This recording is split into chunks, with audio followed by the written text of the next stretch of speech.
Hey everyone, Mike here in the BFH garage. Today we're going to do a simple differential service, front and rear. We're going to change out the gear oil and inspect the gears, make sure everything's in good running shape, and then we'll get this Jeep back out on the road. Servicing a differential is pretty darn easy. It's one of the easier jobs to do. The hardest part is getting all the RTV and stuff off of your differential cover and off of the housing so you can put it all back together.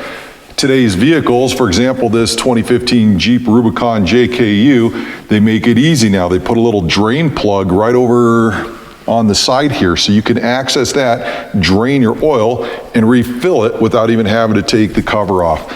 I'm a big proponent of taking the cover off every time because I like to inspect my gears, make sure everything is good.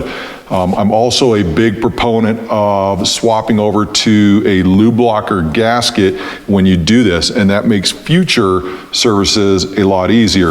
I've already done this differential in the past, and he brought it in. He was gonna get some brakes done, and he asked if I'd change out the differential fluid again anyway. So I'm gonna do that. I'm gonna make sure the fluid's in good shape, that it's not milky. For example, you're getting water down into the differential, that would be bad. So it is relatively straightforward. You just have to remove all the differential cover bolts.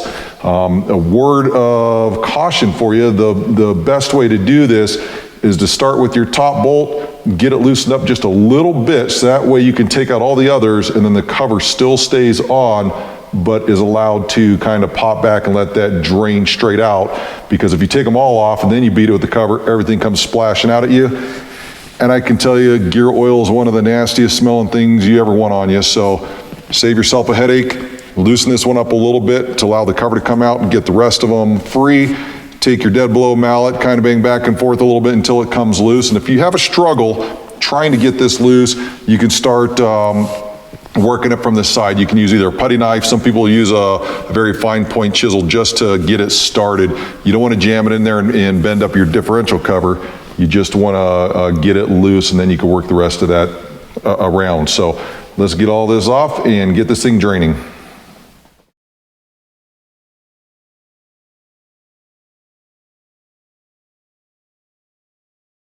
With the cover off and the oil draining out now, and I'm letting the rest of it kind of drain out the bottom, but I took some brake clean, sprayed up top just to kind of clean off a few of the gear teeth so I can take a look, make sure patterns are all good. I don't see any chipped teeth.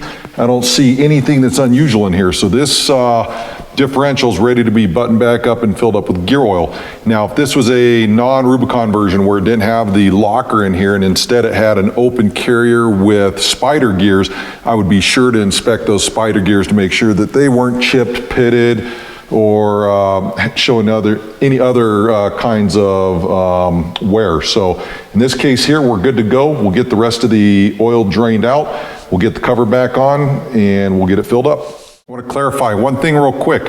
When you pull your differential cover off, your stock cover has a magnetic plug, and you can look at that plug for any type of metal shavings. That will also be a wear indicator of something going wrong with your differential. In this case here, everything was clear. Now that I have the cover back on, all I have to do is remove the fill plug here, and then we're gonna top it off with your favorite brand of gear oil. I don't care what you use. I use the cheap stuff. If somebody else brings theirs, I bring theirs, that's fine. The one thing you wanna make sure though, if you're, whatever gear oil you're using, is that it is a GL5 gear oil. That's pretty important for these differentials.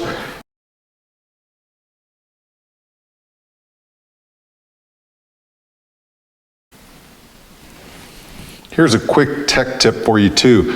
When you go to put your fill plug back in, you should already have your Teflon tape wrapped around it, so that way when you're done, you can just plug the hole right away, because most of the time, depending on which differential cover you have, oil will come pouring out of that hole once you get close to having it topped off the whole way. So what I do is I get my fill plug already ready to go, and then I make sure I wrap the Teflon tape in a way that when I go to turn it this way, it's going with the natural layer that I put on there, and it's not going to try to work itself loose. So make sure you get that on the right way. Whatever fill plug you're doing, get it ready to go, and then go ahead and fill up your differential. When it starts pouring out the front, if that's what happens with yours, it doesn't happen in all cases, at least you'll be ready to plug that hole right away. Once you have the specified amount of fluid in there, you're done. Simply put your fill plug back in, and then let's move on to the front axle and get that one done. Same process for the front, and it's pretty straightforward and easy.